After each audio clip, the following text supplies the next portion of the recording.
all the talk has been about the Northern Lights on Irish shores this last week or so.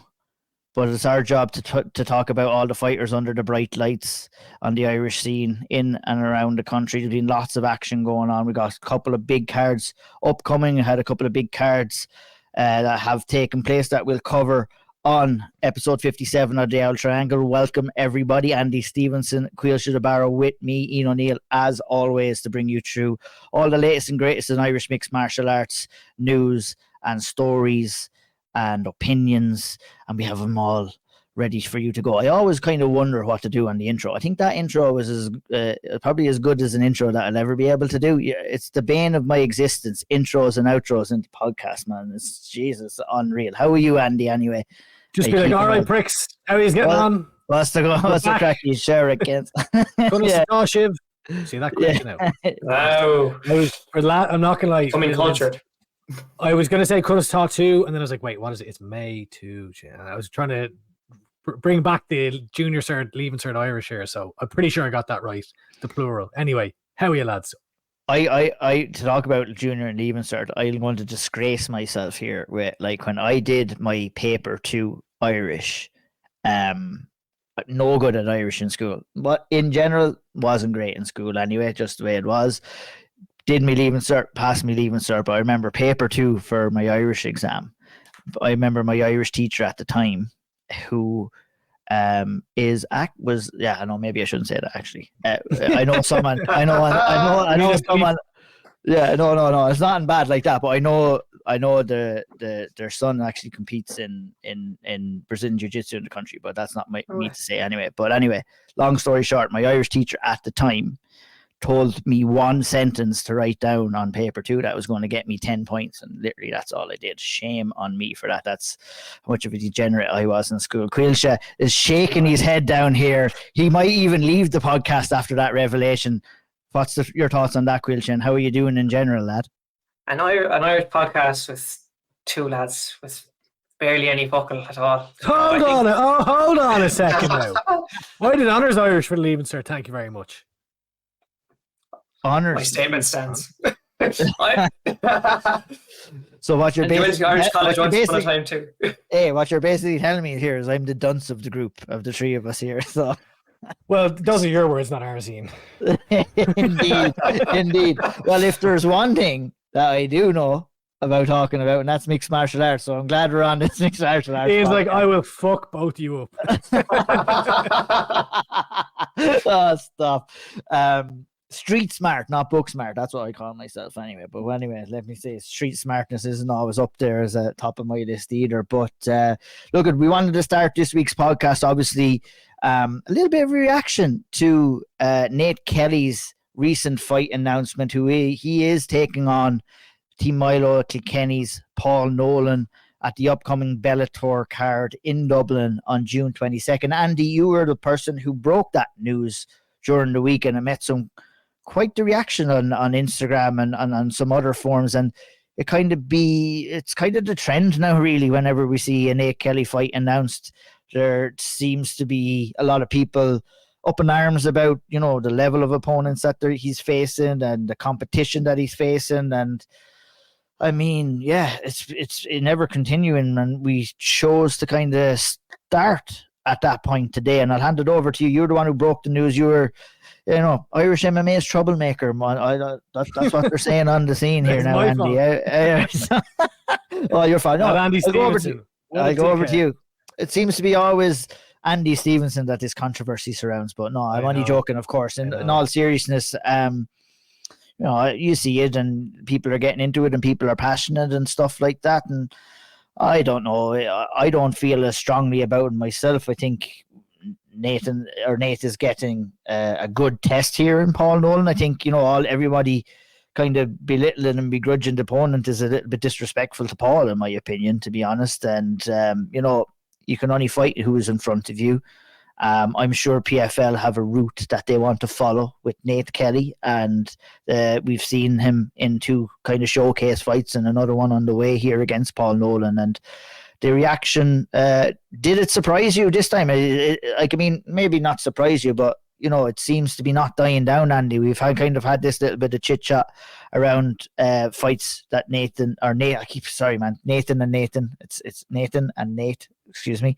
That all these fights that Nate Kelly has been around. Yeah, there has always been a level of controversy, and he's been outspoken himself. And it seems like he always has to fight a fight before any fights have to happen, and he's still continuing to fight after the fact with everyone who's outspoken. And we talk about the level of flyweights in the country. It's very, very high right now. And I can understand the other end of the stick as well, where, you want to fight your guy's case, or you want to give a shine to some of the good up and coming talent within the country. So I'm just wondering, I'll go over to you first, Andy, and share your opinion on the whole debacle. Yeah. I've actually have a lot of thoughts on this one, to be honest. Clearly, I wasn't surprised that people were reacting to it. It has been the case since PFL have earmarked Nate as an amateur that they want to showcase on their events. Obviously, PFL / Bellator. This one is going to be in the Bellator gloves, similar to the last one. And I think where a lot of people are coming from is like you'll see the reactions, the comments being like, oh, one questioning the level of opponent, but I think it's done because they want to highlight that there are a number of other fighters who should be in there and who they believe would go in and beat Nate Kelly. The likes of actually, I'll get into the specifics later on, but I think this is misguided. I think that the reality here is this is nothing really to do with sport from a PFL or Bellator perspective. They have Nate Kelly in this spot because he's the kid from the McGregor press conferences. And if it was, Shea Cleland or Damien McGuigan or Keane McCartan or any other flyweight in the country that had that history and had that kind of spotlight at an early age, they would be in this position, whether they are 0-1, whether they are 8-0, whether they're whatever stage in their amateur career. That's the reality. And that's not to take away from Nate himself, but that's just the reality of the situation here. So I think that where the other teams and fighters are coming from is saying, well, hang on a second, that should be me. I should be in that spot because I deserve it from a sporting meritocracy perspective. But if PFL wanted to put more amateur fighters on, there's plenty of amateurs in the country who deserve, from a sporting perspective, these spots. They're not going to. If this wasn't Nate Kelly in this spot, it wouldn't be anyone, in my opinion, because PFL have not shown that they've decided, we've talked about before, hopefully there'll be more opportunities for other fighters like the lads who are kind of calling for their shot. But PFL and Bellator have shown absolutely no interest in doing so to date anyway. So I think from that perspective, it's like, right, it's like, what do you really expect? It's not fair from a sporting perspective in a lot of people's eyes, but it's nothing to do with sport, even though I realize that's a weird thing to say, but it's not. Yeah. Like, also, if you look at I'm going on here a bit, but you're good. If we're talking about the level of opponent, we talked about the previous two opponents that Nate had under the PFL and Bellator banners, and I thought they were mismatches. I thought that Nate was levels above, and Nate has already been in there with the likes of Shea Cleland before, and like, a competitive fight. He lost that one, but it was a competitive fight. So he's shown that he's capable of going in there against good fighters. He's now taken on Paul Nolan, which to me is a step in the right direction, because Paul is not the same level as the last two he fought. Now, is Paul Nolan the best flyweight in the country? I don't think so right now, and that's nothing to take away from him at all. But Keane McCartan was booked against Paul Nolan 7 weeks ago on Premier, and I didn't hear anything. I didn't hear any sort of reaction whatsoever to that fight. And Keane McCartan's a guy who's gone on and won medals at the world level in the IMAFs. So this is clearly a focus on Nate, and specifically, obviously, Keane McCartan's I'm very glad you said that, because I think I was going to lead down that road as well, where it's, I can understand the energy that it brings, or a fight like this brings, but, it's important to maintain that energy, because, I was going to bring Caoilte in. Caoilte, you've been around the amateur game for quite a long time, and you have seen some pretty bad matches being made, and, guys coming in with, squash records and stuff like that. And I don't think that this is the case here. And I don't think it really, maybe, with a couple of previous opponents with Nate Kelly, there could be an argument of that. But I don't see it with this matchup with Paul. And I think I agree with Andy, and what he was saying is that would there be bigger challenges maybe out there in the flyweight division? Possibly, but it's definitely a step in the right direction for Nate Kelly, and the way he chooses to progress in his amateur career and the way PFL choose to progress him in his amateur career is rightfully up to both parties there, Caoilte. And I mean, can you understand like maybe some of the criticism, but at the same time, there's a hell of a lot other worse kind of matchups that are being made on UK scene, the Irish scene, and you know, overall in mixed martial arts anyway, you're going to kind of get some of these matchups from time to time. And do you think it's somewhat a little bit unfair, the reaction that came with this one? For this one, yeah, I do think it's a bit unfair, to be honest. It's, as Andy said, it's a step in the right direction in terms of the matchmaking. Like, you know, we see all sorts of mismatches you mentioned in different scenes, but we never see it at this level, and this isn't one of them. I wouldn't say it is. This is a very fair, even matchup with two lads, similar record. That would probably bring out the best in each other. I don't like, because it's on the likes of a PFL, it's gonna always, or Bellator Champion Series, whatever you call it, it's gonna draw criticism. Naturally, it will, and I don't think there's any getting away with it or getting away from it until you can never please everyone. I think it's doing a bit of discredit to Paul Nolan as an opponent, because he's a very good opponent for Nate. Listen, it's a good step in the right direction. And another way I would look at it is, if they're building him and now they give him Paul Nolan, which is a brilliant fight, I really like it. If he comes through this test, that means they're going to have to find another test, a level up. And then so they're building him in that direction where we will end up seeing the likes of some of the more top flyweights around. We'll probably see them get the opportunity to fight him eventually in the future. I don't see the need in rushing it if we can see that there is a path for it to happen. Especially this fight is kind of the first step in that direction with a step up an opponent, if you get what I mean. But I do think the reaction was a bit unfair. I think it's just frustrations coming out, and in future I'd say we will get to see these matchups on the Bellator PFL cards as showcase fights. 100%. Go ahead, Andy. If everyone stays winning, is all I was going to say. If everyone continues to stay winning, we're going to see these fights eventually. And there undoubtedly are like tougher matchups out there. Like when the fighters that spring to mind, who I would kind of classify as the top 4 flyweights in Ireland right now, and I don't even know in which order. I've Olmas Oliver, Damien McGuigan, Kieran Coogan, and Sheikh Leland. And I think like that fight that we saw between Damien McGuigan and Sheikh Leland recently enough, and the rematch that's booked, there's top tier lightweights. Now, that's based on the fights that they've had, the competition they've faced. And then I don't know where Nate Kelly slots into that right now. He may be up there. He may not be. I don't know. But to the point that you were just making, Caoilte, we see him going against Paul Nolan. And then it's a case of, okay, well, what comes next? And this is going to continue. Like, this conversation is going to continue. And I think, you know, a lot of people will feel very strongly about it and will think, oh, you know, you're just making up excuses. But this is the reality of the situation. Like, it's not about, if Nate was not in this spot, there wouldn't be another Irish amateur in this spot. It's not like they're just doing this to give it to, right, the best flyweight in Ireland, we're going to give this opportunity. That's not what's going on here. So I think that where I've always kind of come from is, from looking at it from Nate's perspective, I just hope that PFL handle this correctly, because I do think it's important that he gets a step up in competition, which he has here, and I think that he in order to build him, he needs to continue. And I also think that I hope that Nate is not going in here thinking, I need to be undefeated, or I need to keep this undefeated amateur record, or like, you know, I know he doesn't have it, but like within PFL and Bellator, like there has to be a space for him to be able to test himself and grow en route to becoming a professional, because he's in a massively prevalent spotlight right now as a result of PFL and Bellator choosing to do this to get more eyes on their promotion, which it has. So it's just, this is going to keep on coming up, and I do hope that, like, don't get me wrong, I hope that the likes of Damien McGuigan and Olmas Oliver, etc., get an opportunity to fight Nate Kelly, because I think, one, it'd be a brilliant fight. I think both fighters would learn from it, and it would, you know, it would get away the age old, which I think is like kind of a part of this, and also not a part of it because it's different. The whole SBG thing. The fact that Nate Kelly is an SBG member, that adds an extra little bit of spice into people's opinions too. I mean, you know, we were very, very outspoken about wanting to share out levels of opportunities to all gyms in Ireland, and I agree with that. That's a point of view that I would strongly hope to see. But we're looking at BFL's structure, and this isn't any special treatment. And, obviously, look at Nate Kelly was picked Well, from the gym.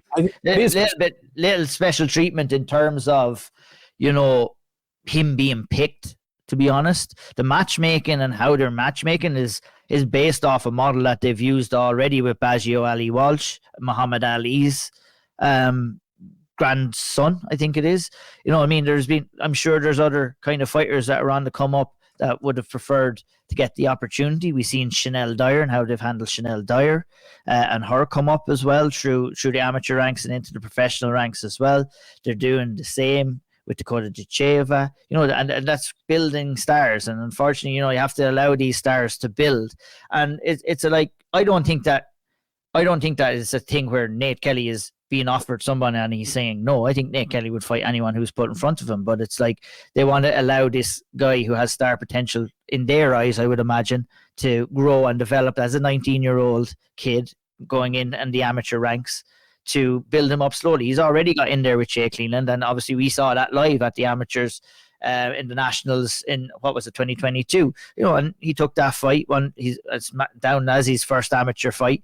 And he lost that fight. So, there was a tough test from the very first fight that he taken. So, look, what I understand is there's always going to be a little bit of over and back and everything like that. I think we wanted to kind of highlight it and talk about it this time. And I think it was somewhat unjust this time. And maybe I'll just send it over to you, Andy, if you have any final thoughts before we move on and talk about some of the domestic shows that have gone down over the last couple of weeks. One complete side note, just back to that the Shea Cleland Nate fight that first time. I loved that because I remember watching, and it was like Lee Hammond and Decky McAleenan were like jawing at each other from across the cage, and my Irish bloodlust was peaking at the time because they were both cornering. But aside from that, look, I get it. This isn't just to like defend Nate Kelly or anything like this, but I completely understand when you've got lads who are putting in the work and fighting the best of the country has to offer kind of week in, week out. This is completely understandable that it kind of has people's hair raised and people feel strongly about this because they want to be the guy, they want their opportunity that they've earned.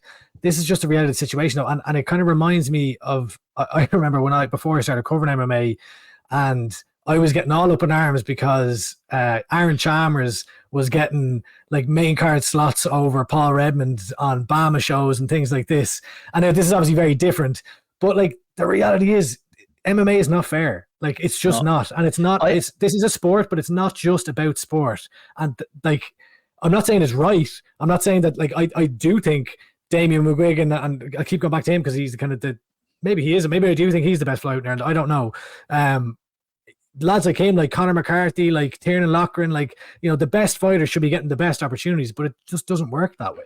Like I in recent times, I kind of was up in arms a little bit about Clarissa Shields and her kind of introduction into the PFL and the spots that she was given. She was given a spot on that champions versus champions card, and fair play to her, she's moving over to mixed martial arts and everything like that, but like she's primarily a boxer. I think most of her commitments are to boxing as well, but she's making the jump over there. And I was arguing that is she fully committed to MMA?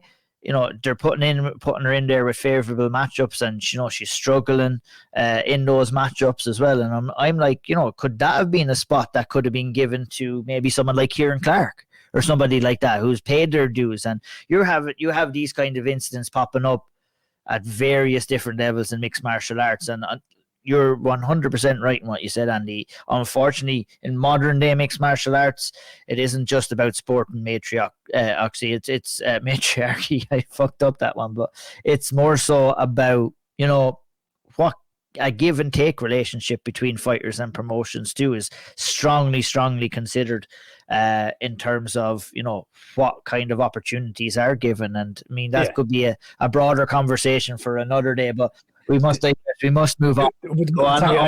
Final thought on this. On the plus side, all of this talk, the fact that we're discussing this as a fucking near 20-minute segment, the fact that the lads people are reacting, like it's a conversation piece every single time. if PFL do it right, if Bellator do it right, this has the building of like a big fight, a big domestic Irish fight between Nate and whoever is the guy. You know, if Nate goes in here and finishes Paul Nolan, and I think Nate will go in and win this fight, to be honest. But you know, they can build towards something where there's no harm on everyone's side. It'd make for a great fight. There'd be a great, you know, atmosphere, Irish on Irish, gym versus gym, and you've got all this kind of animosity that's been building, and even, you know, the animosity back from Nate when he's in the interviews after, like he feels strongly about this. So this can be a win-win for everyone if it builds towards a big fight on Irish soil. Absolutely. As I said, hashtag fly never die. I think that conversation kind of wraps us up nicely into the lead in maybe to Leon Hill's interview. Leon's going in to take on Tommy Hawthorne at Cage Warriors Newcastle on May 25th, right around the corner, coming off a loss at welterweight to Ewan Davis. We're very excited to talk to Leon, so I'm going to send it over to myself for that interview right now.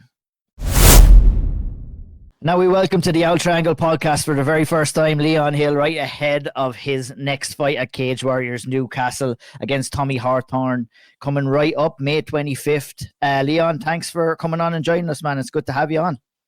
Cheers, lads. Thanks for having me.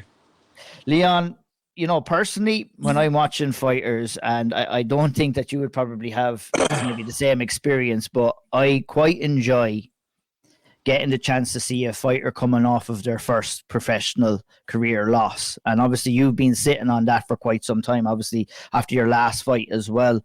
You know, I feel that, you know, in some terms, you know, you'll go back to the drawing board, you make a couple of changes. And I guess coming up on May 25th, you're going to get the chance to showcase and remind everybody that you are a major player in the lightweight division in Cage Warriors as well. You must be really looking forward to it.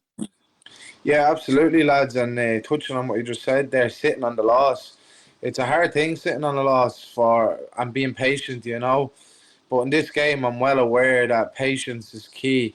And I'm still young, you know, coming off. I obviously lost my professional debut, and I took that in like 2 days' notice.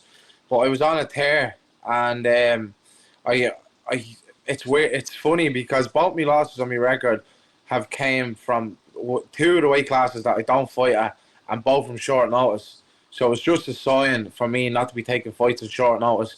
And it just, the proof's in the pudding with me. I need the full six weeks or whatever it is, get the weight down and get fully locked in and put a game plan together for these lads, you know. Do you think that, you know, when you went in there against Wayne Davis, like obviously that was up in welterweight, you felt that was probably a little bit of a rush decision? You're just kind of eking for action and you just made the jump and that was it? Like, and do you kind of regret it in hindsight? Well, look, that's the thing. I was coming off the 6 wins, and I'm not going to lie to you, lads. I thought, you know, you're riding that 6-fight winning streak in just over a year, and you think you're the man and you think you can't be beat. So, yeah, I felt it was rushed, and coming to go up against a lad like Ian, didn't know much about him, really skilled guy, and it's not the sort of fights you want to be taking on a week's notice, you know, especially at this level. When you fought that fight, we were on here chatting, Leon, and I had said, I think on the podcast, you know, that you didn't look yourself in there in that last fight, and you actually reached out to me and said, you know what, you're right. I wasn't myself. Was there something going on? It was not. Do you know what it was? I tell you, I felt absolutely like I felt slow at welterweight. I felt like there was no, like, usually like 2 weeks out before the fight or a week out before the fight, like I'm dialed in with nutrition and all. At that welterweight fight, I could have walked in on weight. I could have literally just walked in and made the weight. Like it was funny. Chris actually told me to start eating the night before the weigh-ins to get back up a bit so I could cut a bit of water. Otherwise, I would have been walking in on weight. And it just felt weird. It felt like, I don't like making excuses, but a week before the fight, I had a really bad flu as well. And when it hit me, I just kind of went to myself. It was literally the day after. It was the day after I took the fight. I was starting to come down with a flu, and it was getting worse as the days went on. And I just said to myself, "Fuck, here we go." I'm after accepting the fight. I'm not pulling out the fight now. I was absolutely in bits coming into the gym with a flu and all. There was no weight cut. I wasn't dialed in the way I was meant to be. But look, I'll always believe in myself. I can get the job done no matter what. Like I always have, I feel I have that will to win, no matter what. So I still fully believed in myself. I thought I could still go in and get the job done. Even in a fight, I felt that I was underperforming a lot. There was still shades of that fight where you could see me taking over, only for I made a stupid error and I got caught. But sure, look, we live and we learn, you know. You know, obviously you said about your professional day, that was a catchweight fight as well that it didn't go your way. Did that last loss hit you a little bit harder? I mean, look at taking that first loss, it was on short notice as well. This one, the last one, somewhat on short notice too. Everything was kind of up in the air before the fight kind of fell into place really at the last minute. So, I mean, that kind of probably proves the point in what you were saying to us, is that you know what you need now, and you need that solid 6-week run going into fights. Was it difficult to process? You know, if you were to compare the two losses, how did they process in your mind? If I was to compare them, the last one was to like someone got shot in my family. I love to win, but I more so hate to lose. Yeah, my girlfriend was with me. Yeah, she was the only one that was really with me for the few days. I just kind of knocked the phone. Didn't really want to talk to anyone. I had to do a lot of deep diving into my own head and figure out what was going on. You know, for like 3 days, I was just staring into the distance, non-stop thinking. You know, because when you're on that win streak, you know, you're a fight or two away from, you know, a title or these big things, and then when you get knocked back down like that off a loss like that, you have to build momentum again, you know, in this game. But yeah, no, the last one couldn't even compare to the debut. That last one hit hard, you know. How did you kind of pull yourself out of it, Leon? You said you did a bit of a deep dive. Did you come to any kind of conclusions on you know, what's the best route forward for you now as a fighter? Yeah, so I knew what I should have been doing and what I shouldn't have been doing. To be honest, I was getting a bit comfortable. Started flirting with the idea, as my coach Chris said, with moving up the weight class because I didn't want to be cutting the weight anymore. I wasn't, like, for me, there was loads of stuff that makes me the fighter like I am. Like for example, I give you, when I have to make lightweight, I have to do a lot of running, a lot of road running, just to keep me weight down, so I can make the weight. When I was up at welterweight, I started getting a bit comfortable. I started thinking I can fight at any weight class because, as I said to you lads, I thought I was the man. I thought I could fight at any weight class. I thought I could win at any weight class. Started getting a bit comfortable. So and then there was sessions that, like, you need to be making, because you're like, right, I need to make that session. I need to make that session because all the sessions count. But then when you're getting that little bit comfortable, you're like, oh no, I can miss that session tonight and I can just do this tomorrow, and there's loads of stuff going on. So I done a deep dive, and a big thing for this camp actually, I felt like my grappling's always very good, but I felt me striking, I haven't got to really show it in fights yet. And I met a new boxing coach, so I knew I needed to go and work on my hands a lot.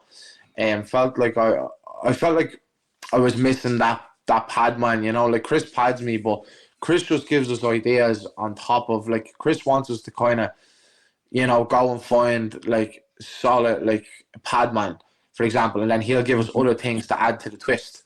Because Chris is that busy, he can't be padding you like all the pro fighters 24/7. You know, he'll do it when your fights coming up. So I met this boxing coach down my way. His name's Vasil. Shout out to him. He's a brilliant boxing coach, and we've been working together literally since that loss. And I felt like my whole game has come on leaps and bounds because I'm blending it all together now. I'm not just boxing and I'm not just grappling. I'm blending it and I'm mixing it.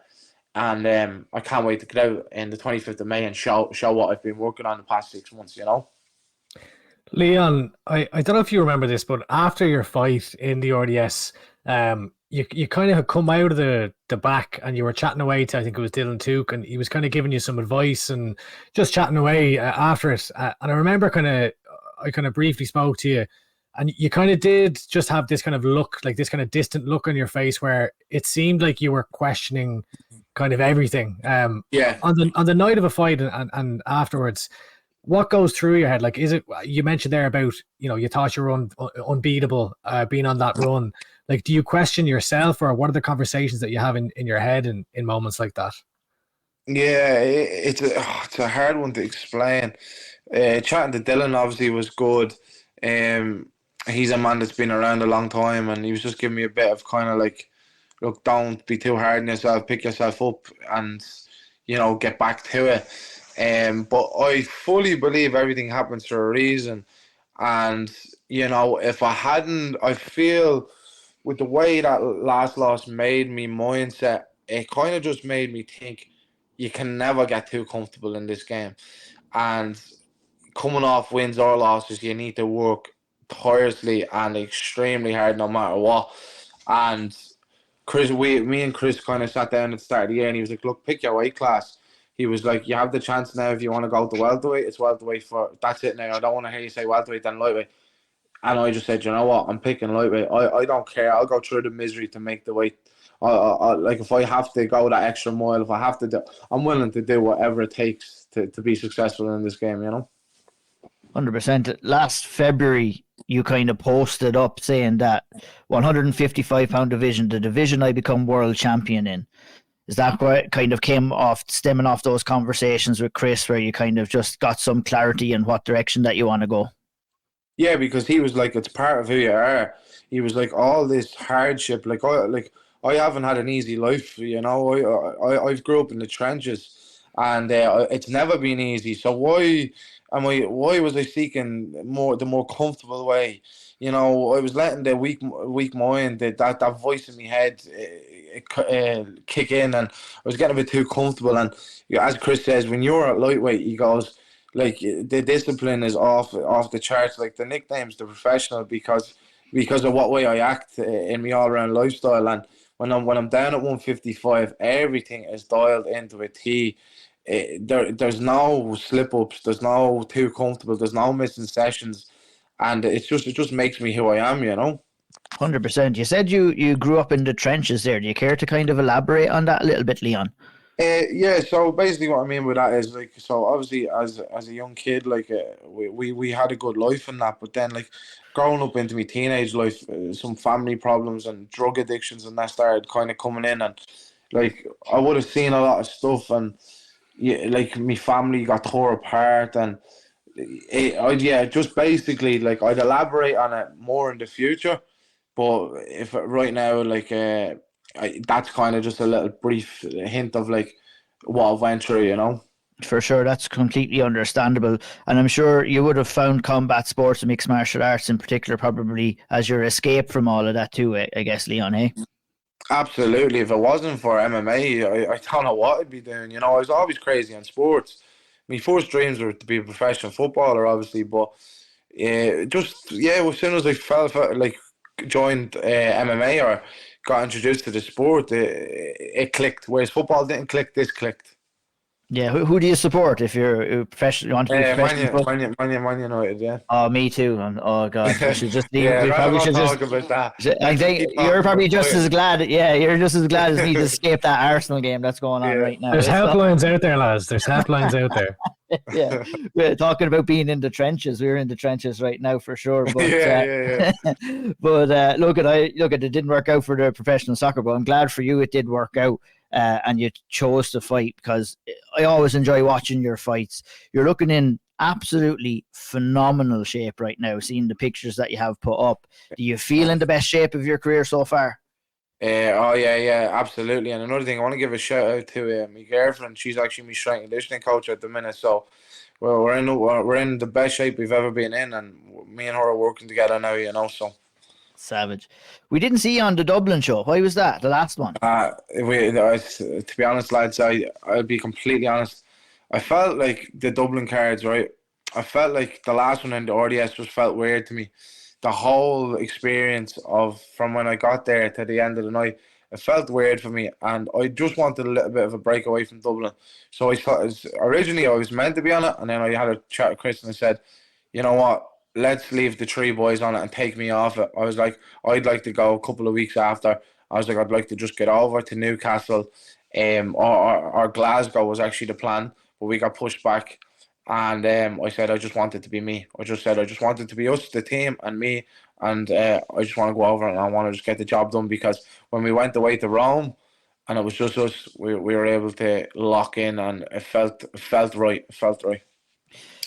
is it the fact that, you know, you're fighting at home, fighting in front of the home audience, or the fact that, like maybe you said, you know, Chris is going to be busy when you've got multiple fighters in the one gym, and you know, when you don't have to tackle that, you have that little bit of extra focus and that time with Chris before fights is a kind of accumulation of all of those things why you ultimately made the decision to kind of stay away and fight on this Newcastle card instead?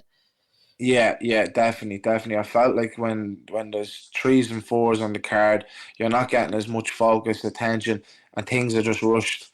And then another thing was I felt like just the home crowd, like it's not even the pressure that it's people fucking annoying you. Oh, tickets. Oh, what's the plan after? This and like, mate, I don't even want to be thinking about that. Stop frying me head about it. What time are you fighting at? Yeah, all this crack, like, you know, I just needed a break away from it.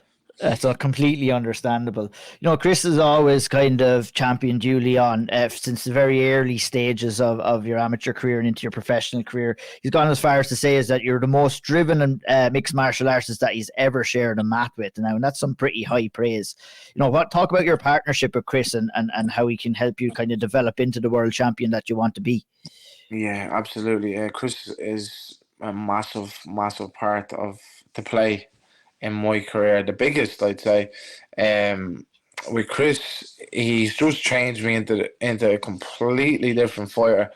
He's anyone that works with Chris will tell you he's obsessed with it, and I'm obsessed with it. And when two people are obsessed with something, it's just a recipe for success, you know.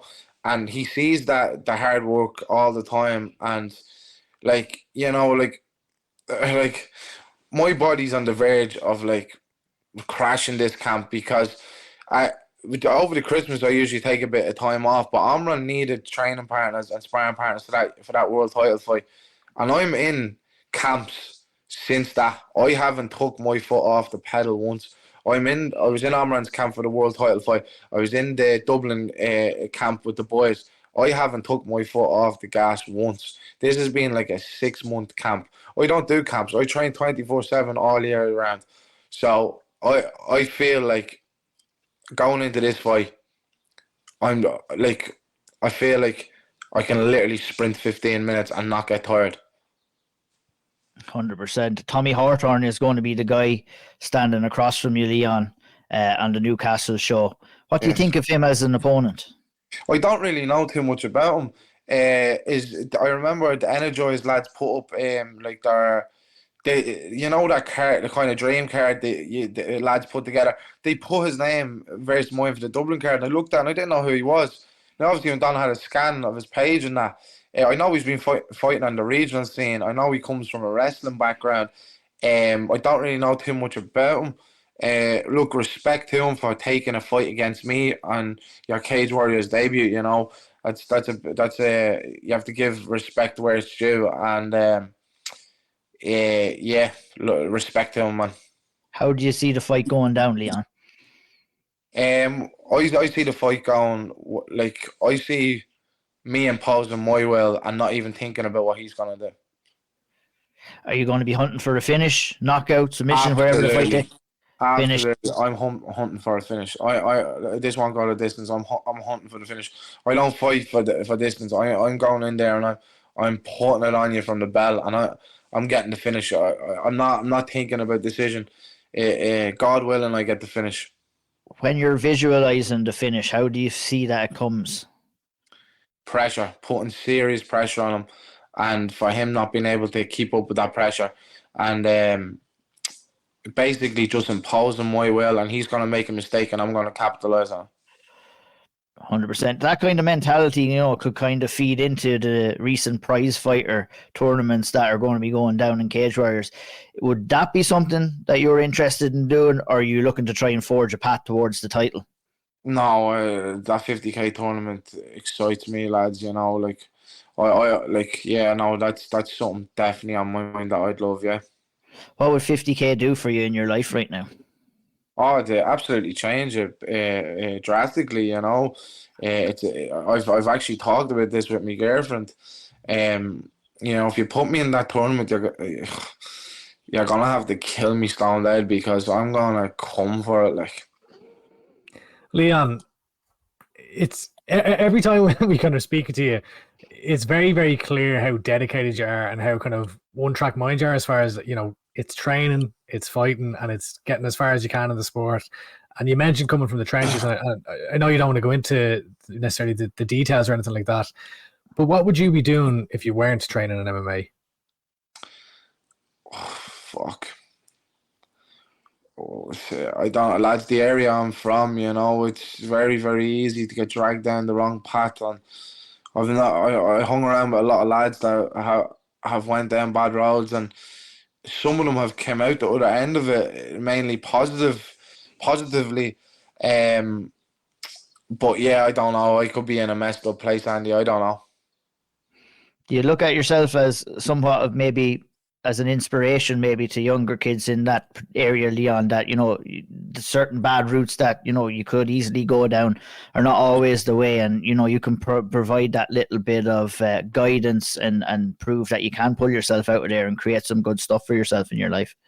Yeah, absolutely. I'm trying to definitely show people and be an example, you know, like I'm out running the roads around this place all the time, and it was even just really nice. I was out running the other day, and some guy that has actually came from the trenches himself, he was a drug addict, and he goes to the NA meetings, and he's trying to change his life around, and he seen me out running, and he just flew by me on the scooter, and he tapped me on the shoulder, and he just said, "Big respect to you, bro. You never stop working."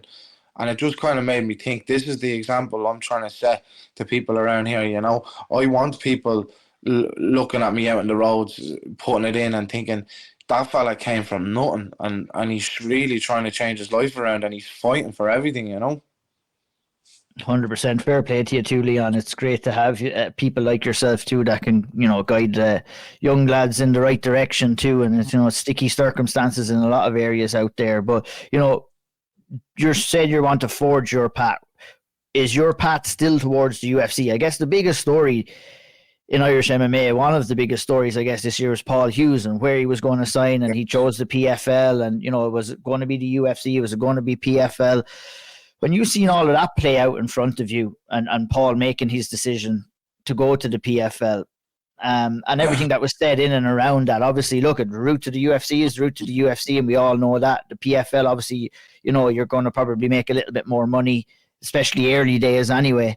You know, with all of that playing out, what path do you want to go down? You know, you said you've always kind of said UFC. Is that still the goal for you, or, you know, with everything that's been going on with Paul, has it kind of opened your eyes to the scene a little bit more?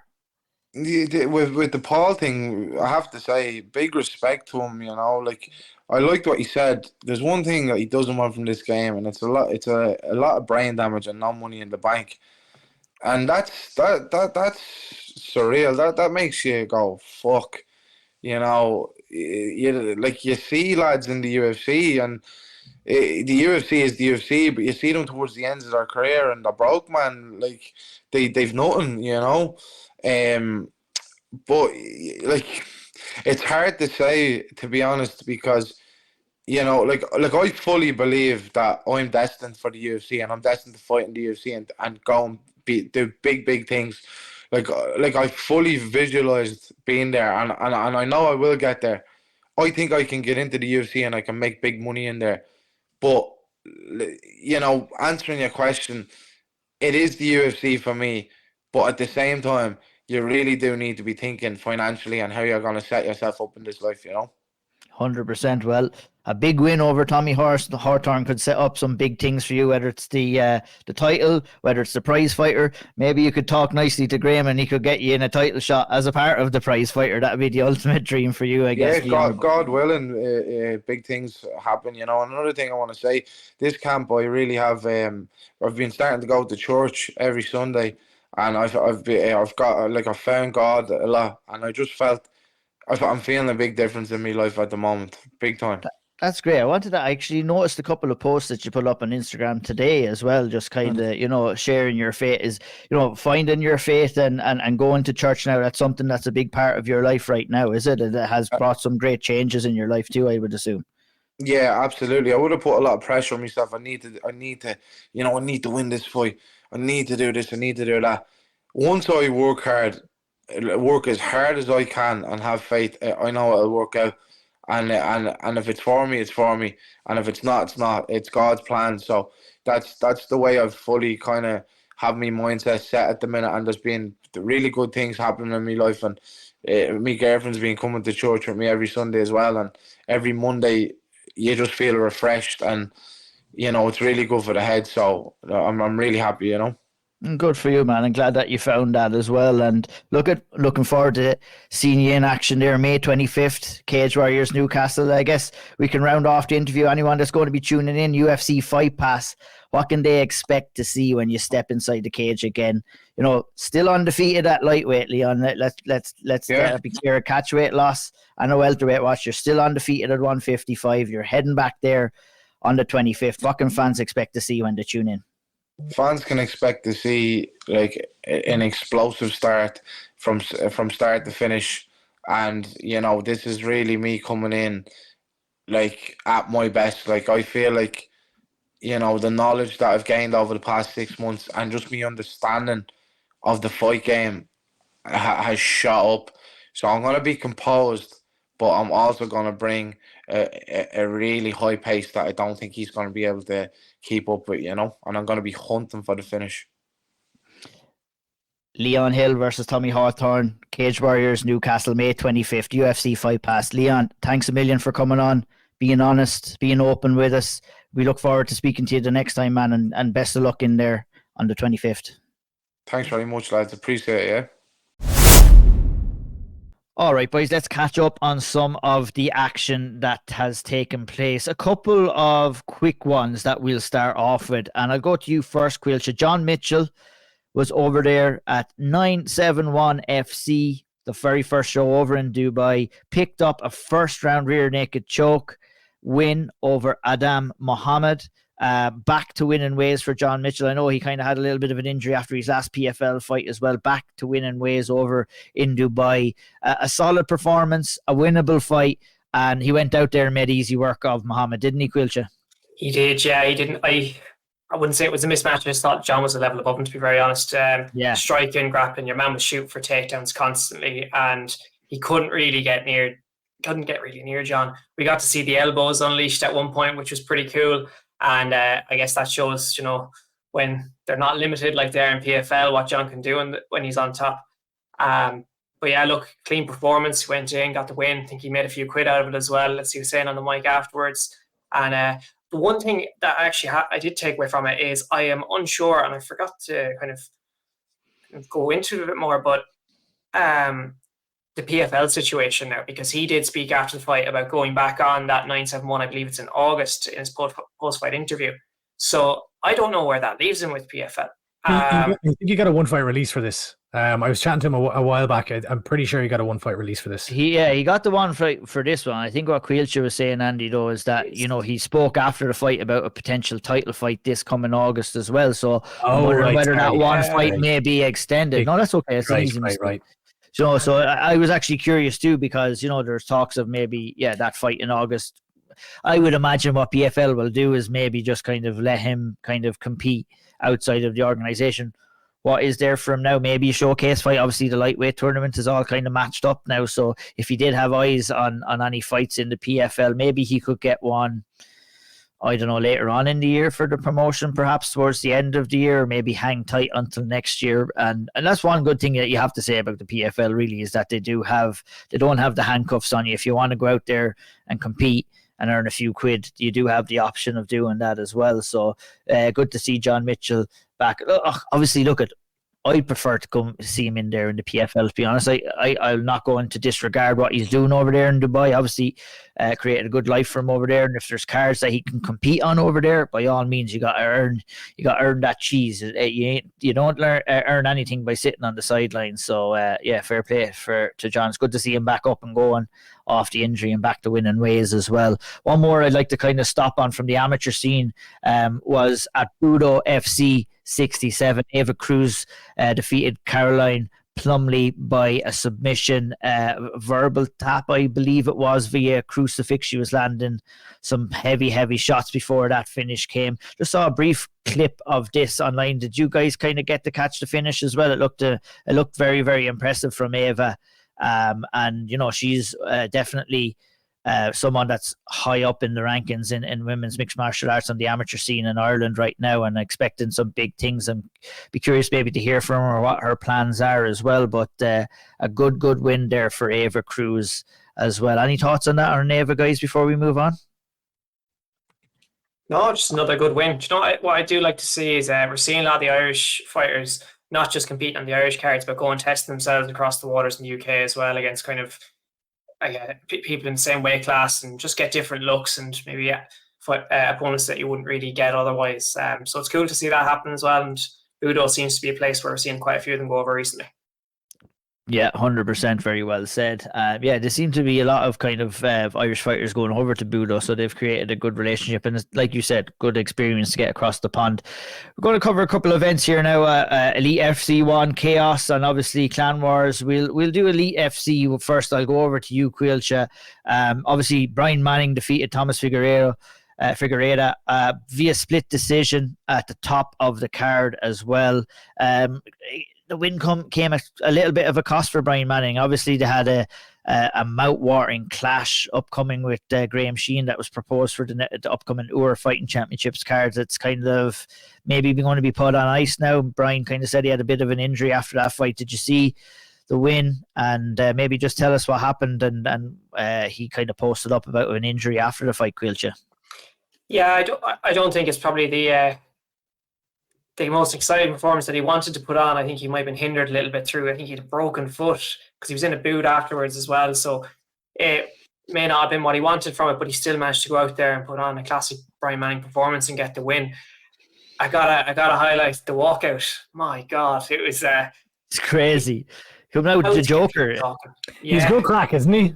Very good crack. Like, when you have a lot of people fighting and competing, it's very, very, very important that you kind of stand out from the crowd. And that's one thing, you're going to get that piece of entertainment. It's kind of like Ireland's version of Genki Sudo. You remember that guy that used to come out with all the theatrics? Remember him back in the day, Japanese MMA? That's an old school. Genki Sudo. He used to come out with all these flashy dress-ups. He came out dressed as Michael Jackson, I think, once, and was like moonwalking out to the cage. And, he was kind of known for that. And obviously he was a good fighter too, and as is Brian Manning as well. You can go out, you can do all those theatrics, Caoilte, but at the end of the day, you got to go in there when the cage door closes and perform and get the win as well. And Brian did just that, didn't he? He did, yeah. And look, fair play. And fair play to Elite FC. They managed to get people. They flew opponents in for this one. So they flew Brian's opponent in from Portugal, I believe. Same with Johnny Duggan's opponent in the co-main event. So get different looks, and again, not just fighting on the regional scene, seeing what the talent is like from across the pond in other countries around Europe. And look, injured and still managed to put on a performance for the home crowd and get the win in front of a core crowd. So fair play to him. He may have been hindered, but didn't stop him from getting the win. So fair play, good win. Anything else that stands out to you on that Elite FC card, Caoilte? There is, there's one or two. So Johnny Duggan he was in a great fight against Mario Ferreira, another lad from Portugal. He came out with the decision. Louise Brady, one who I'd say we're going to see over the scene for the next this year and for the foreseeable future. I believe she was quite successful in the IMAFs as a youth, and she made her debut. She came out with a win against an experienced girl as well. So a good win there, one to keep an eye on. Chris McCarthy from SPG Cork. Lads, great finish, striking. I think he's got Taekwondo background. Unbelievable striking. I think he kind of saw a grimace in his opponent, Conor Lynch's face, at some point in the third round, and just put it on him, and he got the finish. But a really exciting one. Him, I think he moves to 3-0 as a pro, and or a pro as an amateur, and really one to watch, I must admit. Moving down, I think there's two others I want to highlight. The super lightweight bout between Limerick man David Bourke and Dan McCarthy seemed to be a strange on scorecard. Finished in a draw, split draw. Not sure how those played out, but a bit of a strange one. But look, from one side, good to see Limerick MMA back on the scene again. And lastly, Padraig Kelleher, what a man! I said it to you guys before. This lad is like, he's in his either late 30s, 40s, and he's going in here fighting heavyweight young lads at heavyweight. Just a hobby.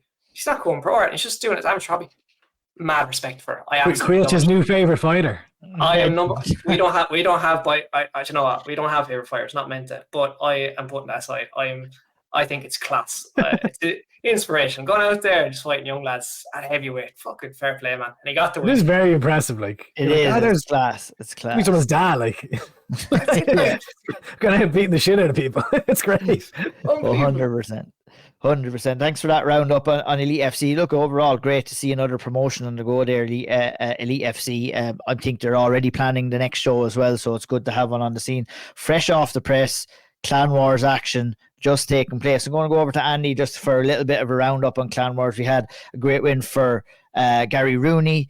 Rory Murphy picked up a good win along with Nathan Chambers and Amy Scully. It was impressive on that card as well. We'll head on over to you, Andy, just to kind of highlight some of the best of the action on Clan Wars, obviously starting with Gary Rooney and his win. Yeah, geez, Gary looked brilliant in there. I've noticed he's been putting a lot of work in with Emmett Brennan, the Irish Olympian boxer who kind of had that famed interview where he's very emotional after I think it was the Tokyo Olympics.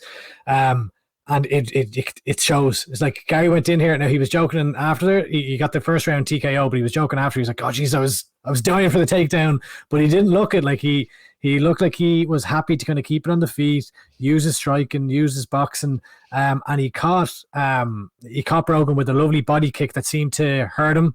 And from there, he just put a pace and put the strikes on him, landed a nice elbow over the top, and finished the fight in the end with a flying knee. So it was, to kind of finish off the TKO, it was very, very impressive from Gary, who's now 2-0 as a pro.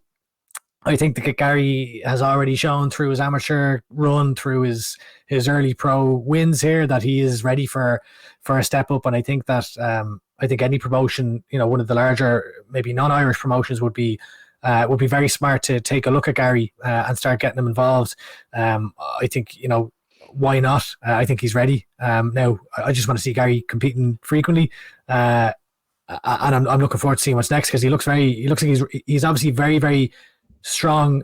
His grappling is his forte, but now he's putting his striking together as well. So really, really well rounded now as well, which is very exciting to see.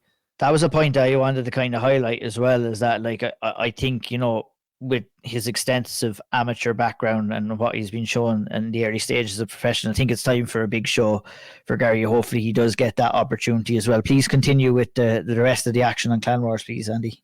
Yeah, a lot of good performances.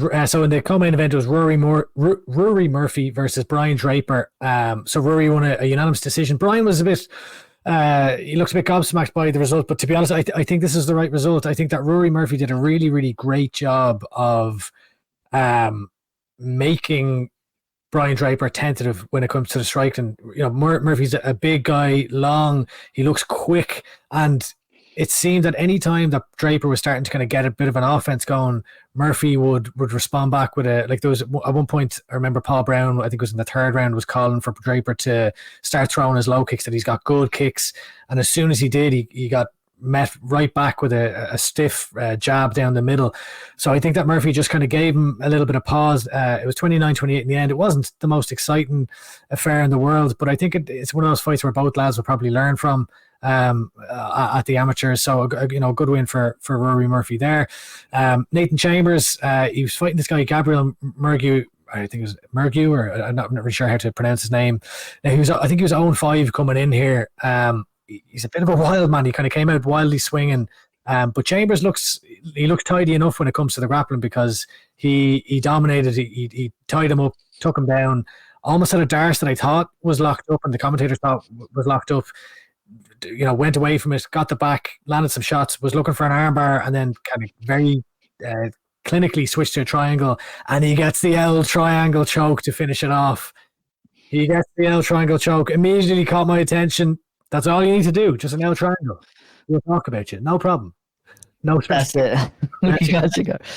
He goes into the pot for the Auld Triangle choke of the year. If anyone is listening and wants a reminder, if you do pull off a triangle choke, an Auld Triangle choke, you will be included into the selection pot, into the nominations to win whatever whatever swag that we've got mustered up next Well, week. you kind of win it, but then sometimes Well, Andy has it in the boot of his car for a number of months and still has not given it to Keogh. So yeah, well, we'll hear from that later. Never know. Yeah, we might talk to Keogh about that. Rumor has it that he doesn't want to come on until he gets that. But moving on this card, Amy Scully had a lovely performance here. I was really, really impressed by her. She's a against top Jessica prospect coming Percy. through now, Amy Scully, isn't she? Looking really, really good. Yeah. The lads were on commentary. We're talking. Nolan and Paul were talking about how Moosey, like, is a striker, and immediately, she's looking to implement her strike, and Amy kind of just walked right through her, got the fight to the mat, was looking for the head and arm choke, and I thought she showed great intelligence when it looked like she maybe could have finished it there, but it wasn't. She went for the finish, didn't get it, postured up, started landing some shots, and then, like, as quick as a light turns on and off, transitioned to the armbar and made the adjustments she needed and got the finish there. So very, very impressive stuff by Amy there. But the guy who I think stood out most for me on this card is Satori's, I'm really hoping I pronounce this right, either George or Jorge Rus. And he looks like a serious operator. He was, I think, 3-0 or 2-0 coming in. 3-0, I think, coming in with all submission finishes, all the first round. But he hadn't fought lads with as much experience as Nikolai Shopu, who we've seen on the amateur circuit for quite a bit now out of SPG Nice. And he looked very, very good here. He got them out of triangle. He almost had that finish. I think potentially Shopu was saved by the bell in the first round. They came out, the two lads swinging hell for leather. Both landing. Jorge took the fight to the ground. Shopu tried to roll out of it, wasn't able to, and ultimately from there, Roos took the back, got the body triangle, and finished it off with a rear naked choke. He looks really, really solid. He's a beast of a man as well, and he's a guy that we need to start, I think, keeping an eye on. He's now 4-0 as an amateur, and I think he'll be one that is definitely worth watching now over the next year or so and seeing how he gets on. And then the last one, I actually missed the first fight in the main card, which actually ended in a disqualification, I believe, or a no contest. I need to fully follow up on that, but basically there was a heel hook attempt that was not allowed per the amateur rule set. I think a warning was given, and then ultimately it was disqualified. So I actually missed that fight, but the first fight I caught was the Aidan Fagan Paddy Moran fight, split decision. Maybe a bit of a controversial one, but I think that it was fair enough. I think the third round I definitely gave it to Moore, and he landed some heavy shots early in that round, but the first two I'd need to rewatch it again. They could have gone either way, but ultimately it was a 29-28 win for Fagan over Team Rhino's Paddy Moore. And Fagan looked good. It was he was trying to implement his grappling game. Moore was looking to implement his striking, and it was a good fight, entertaining, but a close one. I think it'll probably be debated a little bit back and forth. Indeed, another two solid shows. There's Elite, obviously, with Clan Wars as well, bringing the goods. It was kind of more so like a fight night card for Clan Wars. Is that how they kind of picture this one? Their first stint in Dublin in a little while, wasn't it, Andy? Another good show. They always do a great job, eh? Absolutely, yeah. 100%. Moving on, not last but not least, I guess, for cards that we will cover, we'll go over to Caoilte. Chaos FC 23 took place. Jess Paulo, I think that's the big story coming in here, taking the fight on 1 day notice, coming in and getting the win over Sean Kelly as well by unanimous decision. Caoilte, pretty impressive stuff by Jess there. Give us a full breakdown of that card, any highlights and any star performers on that. You have the floor. Yeah, you see, like, this card kind of got hit pretty badly in the last 2 days. Obviously, I think the one we were all, I guess the whole Irish MMA scene was looking at was the Almas Oliver and Jake Knight fight. Unfortunately, that fell through and Jake missed weight. So, look, hopefully we get to see that one rebooked sometime. But that was a big blow. May I ask a question? Go for it. It being amateur, and obviously, we still have to kind of make weights and stuff. Was there no discussions at all there about, was it a bad miss from Jake? Was it a couple of pounds? Kg. Oh, yeah. 0.2 kg. So, not. Yeah. But I think you're looking at it in a case that Jake could be coming down from bantamweight, which we usually fight at, and Owen's going up. So the way, you could be giving up a little bit already by taking that fight. Totally fair. No, I'm just asking the question. I'm not saying that I agree or disagree. Just kind of a little bit of clarity around there as well. It's unfortunate. I was disappointed that one fell out. Hopefully we can make it happen down the line. It's a great fight. Brilliant fight. But look, fair play to Jesse. Came in, he stepped up as well, Caoilte, to take on the challenge and did an excellent job in getting the win.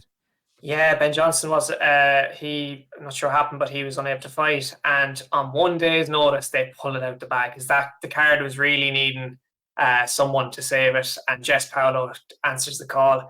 I think Dave Farrell was channeling his inner Ian Dean, helping the Chaos lads with this one as well, But it really delivered because... Poor old Dave Farrell. It's not just sometimes mishaps go with the fighters. Poor old Dave missed his bus up, I saw. Nightmare. You'd be sick. Helps match the fight and can't even go to it. I know. It was like I saw him missing the bus and then watching them on the telly. It must have been a big buzz killing him too. There's nothing worse than missing the bus, though, isn't it? Like you're just like, for fuck's sake. I hate being late or anything for anything. I just I'm an anxious person, and I'm like, my waiting around for stuff or being late for stuff I can't handle at all. But there's nothing as bad. It happened to me once or twice. Once with a flight and a couple of times with maybe a bus or a train where you can just see it. It's like a scene at the end of a movie there when you can see it taken away and you have your hands out and you have your hands on your head. You're like, fuck, you want to run after it. You want to try and wave down the bus driver, but it's too late and you have to go back to square one. There's also nothing more embarrassing than people seeing you run for the bus that then just goes past you and it's like, oh, Jesus.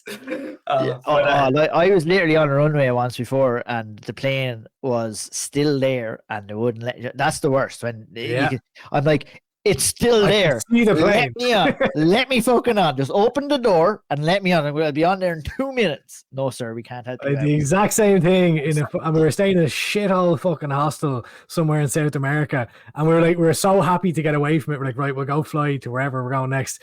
And then you miss the plane and you have to drag your suitcase back to the shithole. Not as bad. Side tangent right there. Back onto Chaos FC. Caoilte. Any other standout performance on that card? Jamie McGahety won. He beat Barry Kent. It was a very good fight, tough fight as well. But came out with the decision there. Aaron Henry and Jason Trina. That's one to watch back, lads. Great fight. Two boys went at it. Aaron Henry. He always. His record definitely doesn't do him justice. He is always in great fights. He goes for it. He's so entertaining.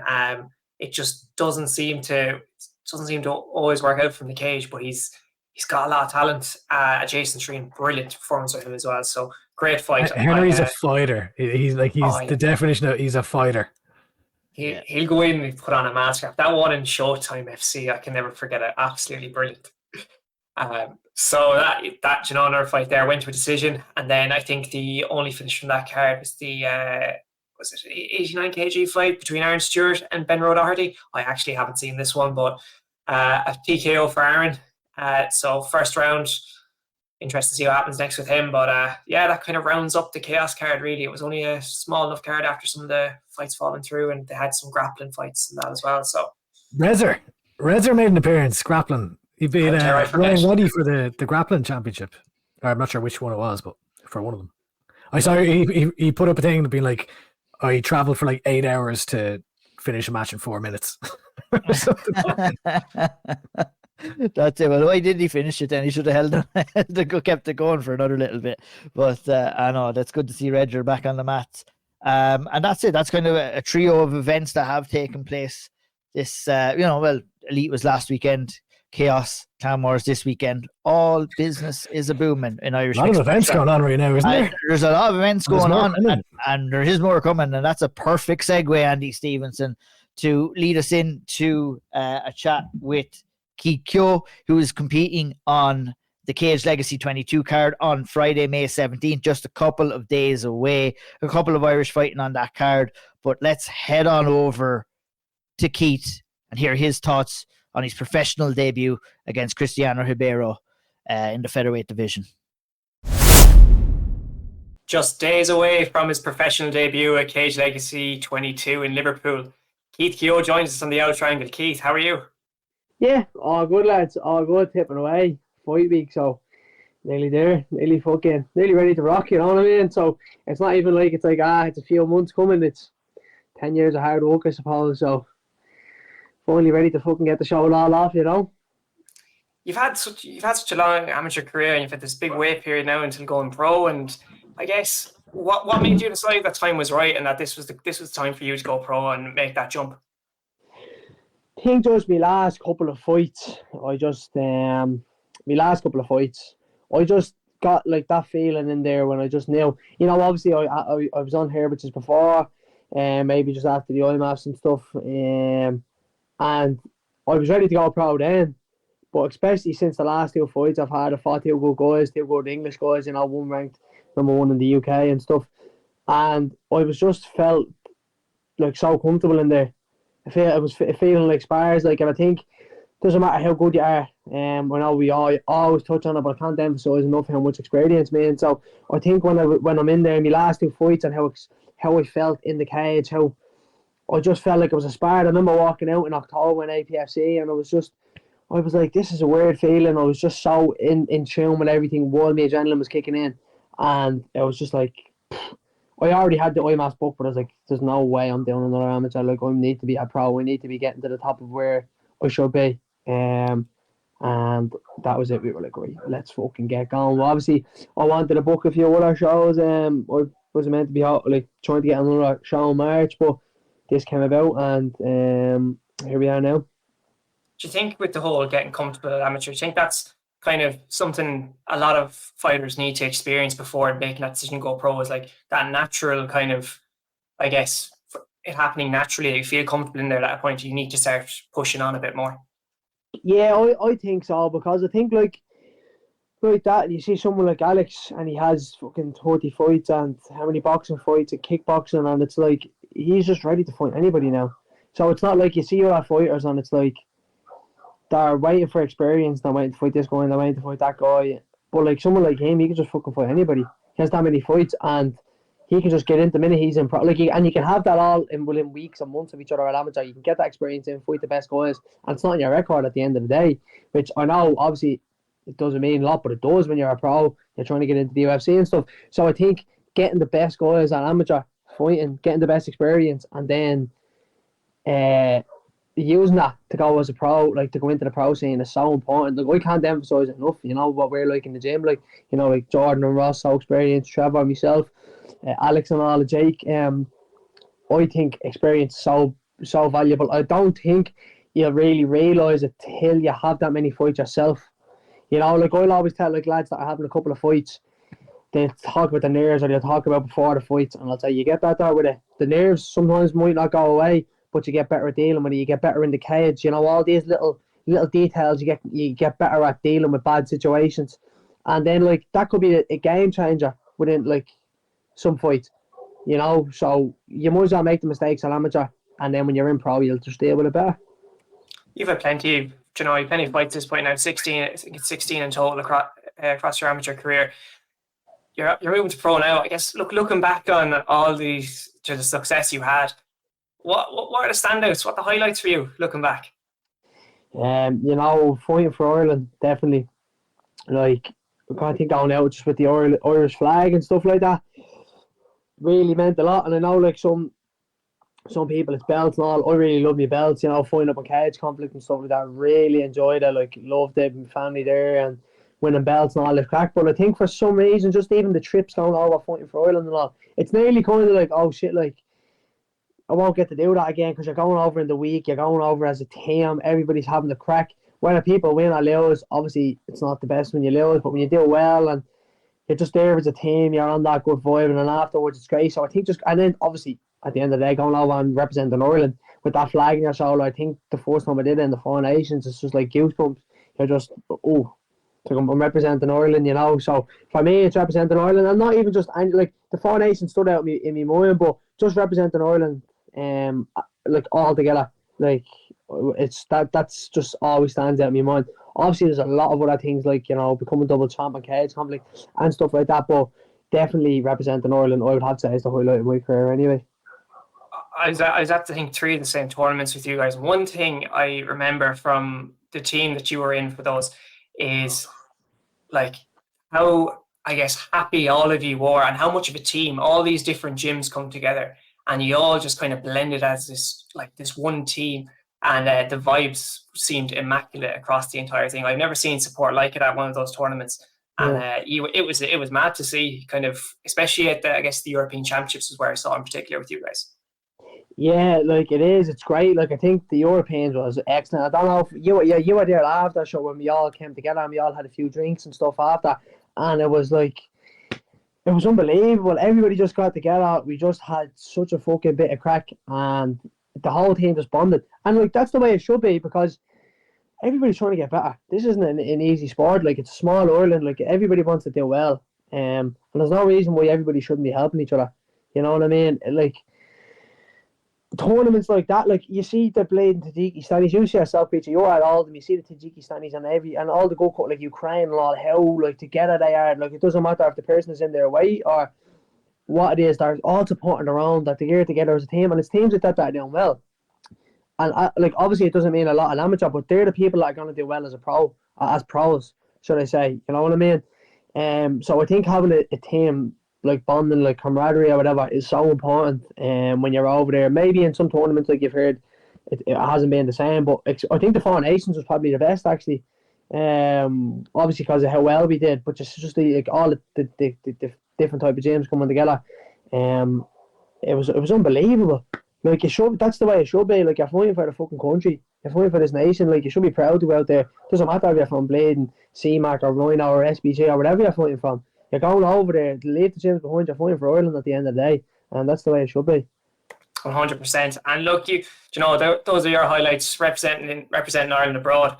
I guess one of the highlights of your amateur career for the three of us must be Showtime FC last year, and you get an Auld Triangle choke. And Andy still has me jumper. Why aren't you wearing your jumper there, Andy Keith? still has me jumper. The biggest controversy in Irish mixed martial arts right now is that Keogh does. I can't believe Keith showed up to this interview, didn't. Andy's always going on about the Northsiders, and he's the Southsider robbing their clothes. I'm bleeding sick of it. Come here, Keith. Them Southsiders. Were you away? Oh Were you away, Keith? Is he gone? You're good.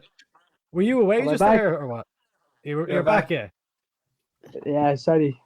Were you abroad or what's the story? You look like you've some. Me, I was walking outside, lad. I'm actually doing a bit of landscape, and I'm being flat in the sunbeds now as well. And no one has seen me post since I got to put me on it. So, but I have been walking outside the last few days, doing a bit of landscaping, So I was just admiring your beautiful skin there. He's only trying to don't mind him, Keith. He's only trying to butter you up now. He's only trying to butter you up because I need a sponsor off these cunts as well, because I'm going in looking this good, like, you know what I mean. I promise you'll get the jumper soon. You're going to have to. I think what you're going to have to do is just go over, meet Andy, put him in one of those triangle chokes, and force him to give you that hoodie. No thanks. I can do that. His career. Look, you obviously fought on that show and you got the Auld Triangle on that, but as well as that, you're signed to the management for Showtime, and it came a bit out of nowhere for us looking at from the Irish scene, because you're signing with Showtime based in the US, affiliated with Anthony Pettis.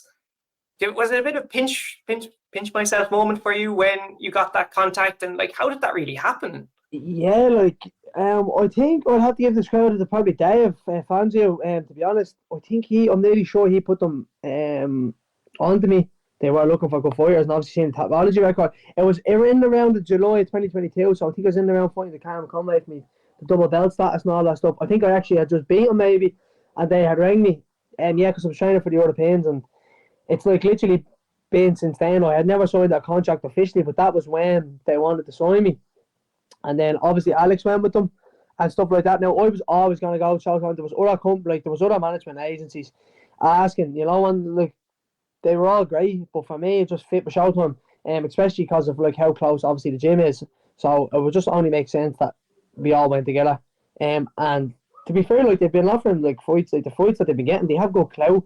They've fucking treated us really good. Like they're always on top of things. Like Damien, like have to shout out to Damien from Showtime. Like he's in there getting us like new gear and always like making sure we're all right. And if we need anything, they're great to work with. And the reason, yeah, so I just got a call one day anyway, and since then I knew I was gonna go with him, to be honest. Like he was bigger than fucking like Showtime Pettis, so that was my initial thinking. But the more I talked to them, they really understand the fighters. So for me, like that was such a big thing. Like they understand you as like he's obviously a fighter himself. It's not just some cunt trying to take money off your back. So it was a no-brainer then. The more I talked to them, and then when I fought in APFC, it was like, great, let's go. I'm signing with this. They treated me so well, you know. When you're kind of having conversations with kind of management and especially with Showtime now, Keith, how are those conversations going, and what kind of message are you giving to them, and how you'd like to build your early professional career? Yeah, well, like obviously you want one or two fights because like I've got obviously contracts on big shows already. He's probably tell you yourself. So obviously the shows in early April there and all, and I was ready to take. I was like, let's go. I didn't want to probably jump into a 5-fight contract. I wanted to have one or two fights. So is that Keith? Is that Cage Warriors you're talking about there? Yeah, Cage Warriors, yeah, stuff like that. You know, but I think I would have have that one or two fights before I go into a show like that, just to be on the safe side. You know what I mean? Just to get them shake all them maybe them nerves out, go in, beat one or two guys, and then go on to the big shows like Cage Warriors or wherever. So them lads can get to that, and that's what I'm telling them. I'm telling them I want to be having one or two fights, and then I want to be in the UFC. I want to be obviously don't get me wrong, PFL is great and all. Therefore would not mind being on PFL if they came knocking and the money was right. But for me, that was my conversation, was like, I want to be in the UFC.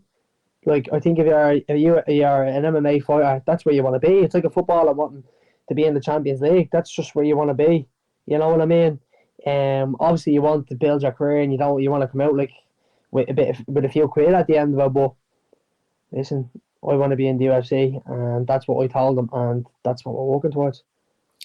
With the UFC, it means usually, I guess, from an Irish standpoint, taking the Cage Warriors is kind of the typical outlet there. But if you're looking at a few fights outside of that, and then the idea of a potential PFL could maybe twisting your arm at one point as well, is like, how do you balance that? How do you decide if you're going to go down the Cage Warriors route, or if you're going to try and maybe do one fight deals elsewhere and then move on? Like, listen, I'm open to anything, lads. There's nothing. I'm not closing off any doors. It's good to have these worries. And I probably do have these worries. Like, I've already got offered like the Octagon show. I was asked to go fight on that. Before probably a few of the other lads. Like, I got a call one morning. I got a text off Brian Lacey to be on that. I was at 70 and all the time, and wasn't right. So I got asked to be on that. Probably May or April maybe last year. So I got asked to be on Octagon. I got asked to be on Cage Warriors. Got asked to be on these big shows. It's good worries to have, and I'd fight on any of them. Like, the shows are great. Everything is great. And it's good to have so many opportunities. You know what I mean? I'm not going to complain, and I'd have to see what's right for me at the time. When I have these first couple of few fights, maybe like I'm aiming towards hopefully having a fight in Cage Legacy now, and then maybe APFC when they come back in August to Manchester or so, and then listen. APFC are on in America then again at the end of the year. That could be something I could be aiming towards. And then they're back in Dublin. So I've already talked to Damien about this. I just want to build up fights. Get the experience in, the early experience at pro, and be in the UFC hopefully in the next couple of years, you know. So I can't tell you, I'd say yes or no. I'd have to kind of see how I feel at the time of getting offered these big shows, like, you know. APFC, they're coming back to Dublin, you said, towards the end of the year? No, sorry, Manchester, and then Cage Warriors are coming back to Dublin, should I say. Sorry. For sure. Okay, yeah, no worries. Keith, it's very interesting to hear you talking about like the nerves. Like, you're one of the standout amateurs for the last number of years in Ireland, coming out of Ireland. You're number one, I think, in every ranking, even in Italy, in technology. Across multiple the Albanian rankings and all now, for fuck's sake. But across multiple weight classes, you know, you're kind of the gold standard when it comes to Irish amateurs, and for you to be talking about, you know, the nerves, you know, coming into the pro debut, making sure no stone is left or that no stone's left unturned. Are you kind of putting the amateur success behind you and starting a whole slate anew here? You know, when it comes to the pros. Yeah, nearly as well. Like obviously, like I have that confidence in me because I know how to fight. Coming into it, so obviously that's what you get your experience. But it is. It's different. It's different. Like it's a different game. Like the big thing for me is having more time to walk in the cage. So that's something I'm really excited for, pro, because I know it's going to suit me style better. I know it's going to suit me style better, but you can't go in. If you can't go into your next fight, even as like no matter if you're pro or amateur, and you can't go into your next fight going on what your last fight was. Obviously, that gives you the confidence, but every fight is different. You know what I mean? So for me, that's why I want to get that one fight in there. I'm starting from now on 1-0. That's what I want. I'm 1-0, and then I'll build from there. You know what I mean? And it's not like the guy I'm fighting, he's a brown belt, and stuff like that.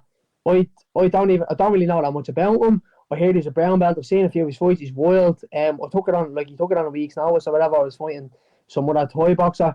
I was just like let's go, let's get me a fucking fight. Do you know what I mean? But I want that 1-0, like without a doubt, and then build from there. So probably I would leave it behind me, but I have it in the back of my head now. I can fight. I have grit. I've showed grit in fights. I've showed skill. I've showed all the things that are capable or that you need to be, like that. How do I phrase it? I've showed all the good attributes to be a good fighter. I've showed heart. In fights where I broke my orbital, I've showed skill. I have cardio. I have it all, but I get to put that all behind me. But now it's in the back of my mind that I have it, but I am starting fresh without a doubt. I don't know how to say it. I'm not the best with words, but oh, you're good. You're good. A few elbows as well. You're going to try. Yeah. You're starting a fresh at Cage, like I see. And look, this fight against Cristiano Ribeiro, this one seemed to be not a bit up in the air, but it looked for a while that he was meant to be fighting this weekend. Then that was no longer happening, and it, from an outside perspective, it looked like it was up in the air nearly. He was booked for some Supreme show. Was there a bit of annoyance at time, or a bit of worry that it wouldn't happen before finally getting the confirmation it was going ahead? Yeah, of course. Especially because I got the call.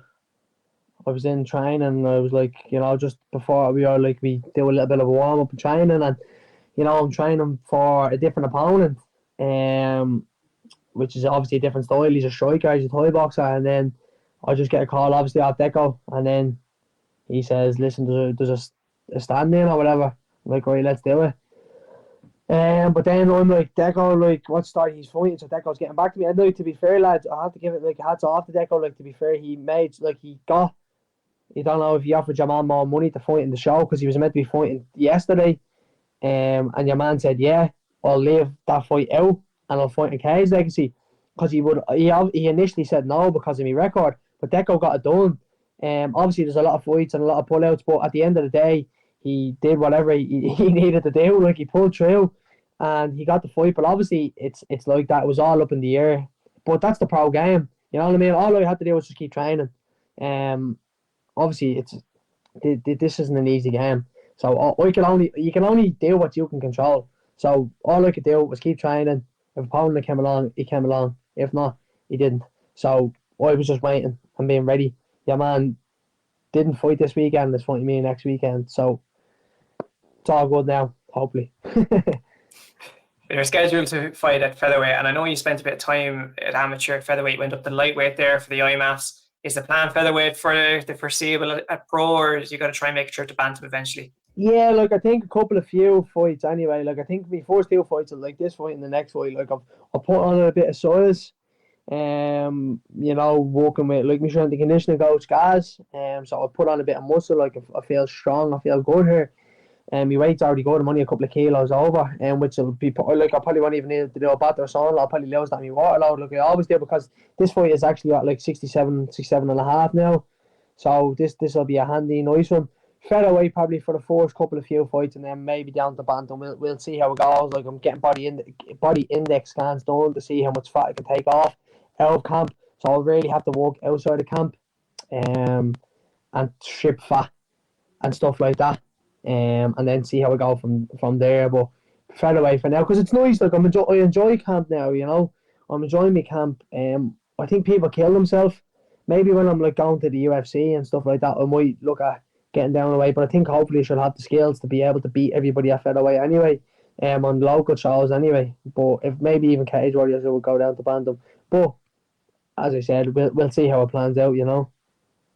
Love to hear it. And look, last time that you went to Liverpool, you came out victorious and you got a gold medal or a trophy or whatever they gave you in that tournament. This time around, different game, clean slate at the pro record. What's the prediction for the fight? I think I'm gonna get him out. Like, I'll get him out there. I'll get him out there in the first or the second. Like, he's wild. Like, I've been working so much on power shots. Like, I think people are really gonna see a pro that I can set my shots up a lot. I think you're gonna see a lot more on the feet. Listen, he's a grappler and he wants to take me down. He can take me down. Fuck it, like. Do you know what I mean? Landing me guards, you probably get fucking elbow or choke. Like, it's stuff I've been working on and always have been doing anyway against a lot better grapplers than this fella.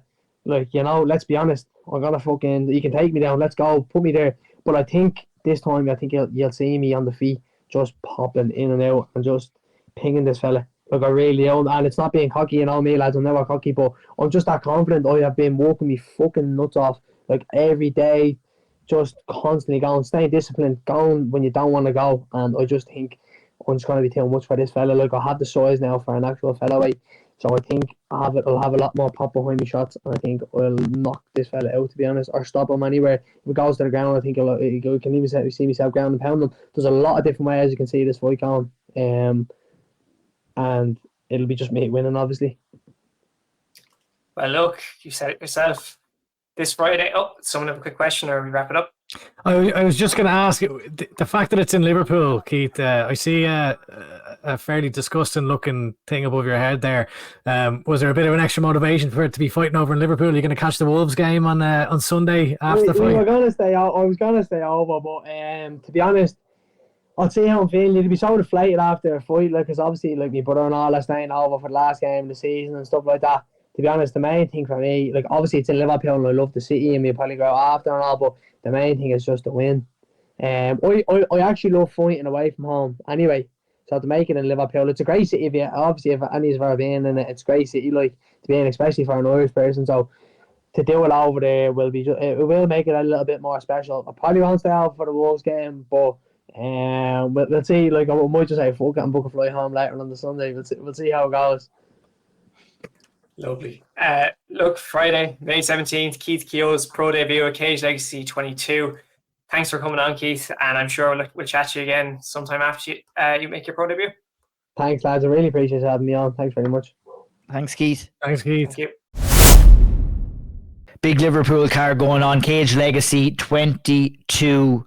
A couple of fights have fallen out, a couple of fights being added in here. Could these cards change? And they can change. So we're going to talk about the card that we know is going down right now. At the time when this comes out, might be a little bit different. These things happen in MMA sometimes. But look, we have Richie Smullen on the card. We have Keogh, obviously, who we just spoke to about his fight against Cristiano Ribeiro, Reno Flaherty, Matthew White. Up in the air whether Mario Di Stefano is going to be fighting right now as well. I don't think that's going to be happening as we speak.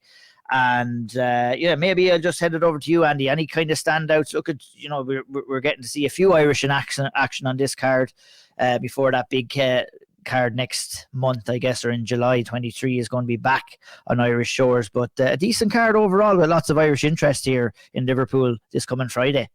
Yeah, a lot of Irish interest. Obviously, Keogh's pro debut is probably one that would be drawing the most of my attention. Richie Smullen obviously on the card.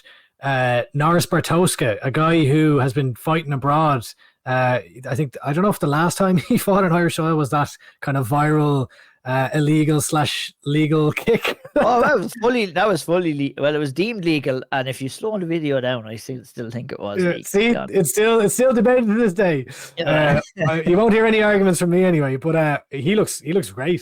So I'm looking forward to seeing him fight closer to home, not quite on Irish soil, but closer to home. I would have picked out that Conor Patterson Mario Di Stefano fight, but apparently I'm heartbroken. That's gone. I'm heartbroken. Yeah, it's awful. Look, George Grozov, a killer. Yeah. So very much looking forward to seeing him in action as well. We've got Reno Flaherty and Matthew White as well in action for the Irish. So maybe not more so. I'm looking forward to the specific fighters rather than specific matchups, I would say. 100%, yeah. You look at it's going to be an interesting look at. I'm very happy to see Keogh get his professional debut. It was great to chat to him there as well. Obviously, very exciting. Expecting big things from Keith. Richie is back in there. Another winnable fight for him, really. Caoilte as well against Marcus Jr. Look, fair play to Richie. He's staying active, of course, as well. With Cage Legacy, it's been a good partnership for the last couple of fights. Where it goes, who knows? But obviously, it has that test on Friday as well. Anything sticking out to you on the card before we move on? I think the Naris one in particular, I think that's going to be quite exciting. I haven't seen him in a while. He's been fighting abroad, so it's cool to see him back. Richie, look, I think it's a very winnable fight. I think it's one he's going to. I think he's going to win it, to be honest. He's going to smoke this dude. Let's be real. He's going to smoke this guy, I would imagine. I'd be surprised if he didn't. Yeah. So I think it's going to be another win on the record, and then start making moves towards whatever's next for him, because he's on a fair bit of activity, a serious activity level at the moment with a good win streak. So excited to see what the result of that fight may bring in the future. Really is the main one, and then obviously Reno Flaherty on the amateur card. I'm quite excited for that one as well. But yeah, look, solid card overall for their first trip to Liverpool. So fair play to Kenna and Co for getting it done. I'd be curious to know what the plan is, like from Richie's perspective, what his plan is. Has he refocused on UFC? Because obviously, remember he kind of was in Bellator, and then he wanted UFC, and he went to, I think it was the Ukraine a number of times, and had picked up some good wins there. But then obviously Bellator /PF, or well, at the time Bellator came back with a good offer. So I wonder, would he try? He obviously got out of that contract. Would he consider going back there, or is it just only? It's going to be interesting to see. I think he's doing the right thing if you want to try and get back there, getting out there, staying active and picking up wins and finishes too at the same time. Obviously, we know with Danny McCormick's situation too how important going out there and getting finishes as well is to kind of be looked at by the UFC brass. But we're right on cue now for Dana White Contender Series kind of matchups as well. So it'd be interesting to see. I even seen like Will Curry was got matched up, I think, for Contender Series a couple of. Did he? Oh, I missed that. Yeah. Well, that I just saw that this morning. Actually, I heard someone saying it. I think it might be invited money. I don't want to kind of misquote who was saying it, but I just did by not wanting to. But, I mean, I think there's a lot. I think it could be to the best of your knowledge. Yeah, to the best of my knowledge, reports suggest that it is Drago that's going there. But we could be having a couple of conversations in the next couple of weeks about a couple of Irish people being picked up as well, which would be great to see. We're in that kind of time now where they're slowly starting to match up for that next season. So feels like a bit of a lull period before a shitload of the calm before the storm, which we do get a couple of times per year in it. Like, I mean, the UFC right now we started, I think, a 17-week run as well, so it's fairly hot and heavy. The very next day, Cage Cage Legacy, obviously, go Friday, May 17th. The very next day, Cage Conflict, Saturday, May 18th. On Saturday, cracking card. Damian McGuigan versus Shea Cleland at the top of that. Oh, I'm glad I'm sitting down because if I wasn't yeah, Jesus, insane fight, a rematch. I cannot wait to see that again. I mean, we talked at the start of the podcast about high level flyweights, and we got two right there in Damian McGuigan and Shea Cleland. Very excited to see that. Aidan O'Boyle will take on James Slavin for the featherweight title. We got other people in action as well. Caoilte, anything that's standing out to you as well? I know your guy Sam Simon is fighting for a super lightweight title as well. Another good card by the Cage Conflict crew up there. This is happening in Belfast too, I'd imagine, guys, is it? Sure is, yeah. The infamous Devonish complex. The Devonish is back, yeah. No drama in the Devonish this time. But look, great. It's a good card. I think that Sam Simon, Youssef I'm going to butcher it. I'm very sorry for butchering him. Youssef Okachin. I don't know. I hope so. Okachin. I think that you nailed it. Look, that's a cracking fight. I'm really looking forward to that one. Super lightweight title fight. That's one of the standouts for me outside the main event, obviously. And then you've got the Dimitru Pitinelli against Blaine McGill for the lightweight title. It's all the hard names that I'm really looking forward to be honest with you. Great card, Cage Conflict. You know yourselves, they're always stacked to the nines, and they're always like crackers as well. So I'm buzzing for it. I think it's going to be a great card. 100%. And also we've got our fighting championships to look forward to as well. And Decky has a serious card again in place, Andy. Top of the bill, Michael Shields versus Jed Paulo for the featherweight title. We've got Jordan Scully against Alex Fagan, another great fight. A proposed fight between Graham Sheen and Brian Manning. Like we said, Brian coming off an injury his last fight. I don't think that'll be going down, but that, if they could get that going maybe a bit later on in the year, that would be savage. Looking at the card as a whole, it's really delivering again, as always do our fighting championships, as Cage Conflict, as Cage Legacy always do. They always deliver as well. Anything that sticks out to you on the card, Andy? Yeah, I was very impressed by Michael Shields the last time he fought at Iúr. So looking forward to seeing him and Jed duke it out at the top of the card. I really hope that Graham Sheen Brian Manning fight goes ahead, because and to be fair, Manning in his post, he was posting up his broken foot. Now I think that the foot was actually from before the fight. So I'm going to hold on to hope and say that this does go ahead, because he's hinting that it will, but we'll see. But Roman David is taking on Shay Latham for the welterweight title. We've seen Shay compete a number of times, as we have Roman David. In fact, they both share a common opponent in Conor McCarthy, I believe. I love those two guys, and this is a very exciting fight.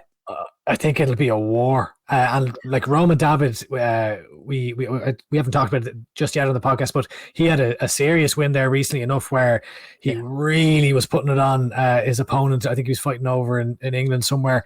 And I think he ended up getting a rear naked choke, but my God, the body work that he was displaying, I saw a few clips, and he looks like things are starting to click. That's what I'm looking forward to. And then what else do we have? Sarah Elliott Sheridan taking on Chloe Crozier for the bantamweight title there as well. And even on the prelims, I see the likes of Oisin Daly, Thomas McVeigh, Brendan Brannigan, names that I'd be interested to see how, early amateurs, relatively early amateurs that I'd be interested to see compete. So yeah, we've got 3 cards over the space of 8 days or 9 days, and there's a plethora of Irish interest to pick and take your choose from, or watch it all. 100%. And Iúr Fighting Championships, that the date of that is... That's the 20. Is it Sunday the 25th? They're usually a Sunday. Here, off the top of my head, I think 26th of May, I believe. Yeah. Which is Sunday. Yes. In the Canal Court in Uri, their stomping grounds. 100%. Another great card there. So look, it's great to be able to talk about all these cards, boys. Just talked about 3 domestic cards that went down. Talking about another 3 big ones on the way, and obviously that's leading us right up into the Bellator Dublin. So as always, business is a booming in Irish mixed martial arts. Just about wraps us up for the Auld Triangle again, episode 57. A couple of maybe housekeeping. You mentioned Roman David had picked up a good win. Anything else go on in the last 2 weeks, lads, that we should mention? Obviously, Caolan Loughran, Sean O'Bannon, Kiefer Crosby, all teasing fights. Nothing set in stone as of yet. Will it be Manchester? Will it be the Conor card? It's more likely, I believe, that Caolan Loughran will be on that Manchester card against an up-and-coming prospect. I would expect an announcement pretty soon. At the time of the recording, we have nothing. It may be already announced by the time you guys are listening to this already. And I think that's just about it. Anything that I missed, lads? Anything you want to say before we wrap it up? I have one there now. 2 actually. I think, did we mention the Dario Sinagoga? Dario Sinagoga, and obviously Gamma as well. That's another thing I wanted to kind of introduce as well. Sinagoga was in action in BFL this past week over in Vancouver. Lost via first round TKO at 165 pounds for the super lightweight title, I believe it was, for BFL. That'd be disappointing. Look at the bad run so far for Dario. Missed a few weights for a couple of fights. They put him in here at 165, didn't go his way either. So an unfortunate turn of events. Any thoughts on that, lads, before we move on to Gamma? Nope. Oh, just unfortunate. Obviously, in kind of a prominent spot, and Sinagoga had a great run, but before there was kind of the weight mishaps, and it's been a bit of a stop-start one for the last number. But he had a great run early with BFL, so it's a pity to see. But hopefully, he can get back on the horse now and string a few wins together, and who knows. 100%. Gamma European Championships. We'll finish with this one, Caoilte. They are happening. Team Ireland have a team going over there, obviously. Gamma, for anyone who may not be up to scratch with what Gamma is, rule sets, organizational wise, Caoilte, you care to kind of give that piece of information? Yeah, so I guess, look, it's the best way of putting this. We haven't really spoken about GAMA very often on the podcast before, if ever. It's the kind of direct competitor of IMAF in the kind of global international governing body side of things. And they've been making a bit of waves recently, kind of while IMAF has had a bit of down periods and kind of not been on a decline to an extent compared to where it was. Controversy, some might say. Yeah, Yeah. to say at least. Exactly. And so GAMA's kind of come out and they're trying to push on a bit now. So there is a contingent from Ireland gone over. I think the GAMA Irish setup only has maybe 3 or 4 gyms. Paul Cowser, I believe, is very heavily involved, so his gym will be involved, and Shaolin in Galway as well. So look, there's a fairly big team heading over, I guess, to the juniors for like the the youth equivalent of IMAF, between under 18s, under 16s, under 12s, under 14s, whatever. And then there's also a senior team, 4 heading over with the seniors: Indra Davis, Sinead Lavin, Roberto's Sundance, and Dario Scanlon. So maybe names you wouldn't hear as often. One thing to note with GAMA in particular, which is what I want to speak about, is where this differs quite heavily to, I guess, the likes of an IMAF. So it was previously taking place in a ring. So if fights took place in a ring, there was always issues of people falling out and there was a safety danger. That's now been changed, from my understanding. They have a cage. But what they do still allow is for fighters with professional records, because you may know that Indra Davis does have one professional fight against Dee Begley, which she lost. They're allowed to compete against maybe amateurs who are just coming in for their first fight. Interesting. What's the threshold? What is the threshold on that? There's no threshold. So like if someone had use an amateur similar to IMAF amateur rule set, shin pads, no knees and elbows, takes away the high risk maneuvers that could cause damage. I've been quite critical this week of them, and I put out one tweet and they got onto me privately to discuss it, and they're trying to follow other Olympic sports like boxing, where they allow professionals to enter the Olympics. In that sense, I don't agree with it, full stop. I'll give you an example. At the World Championships for GAMA in 23, they had a former UFC fighter who was cut from the UFC compete against a girl who was in her second amateur fight in the championships. That's not great at all, is it? That is insane that is allowed to happen.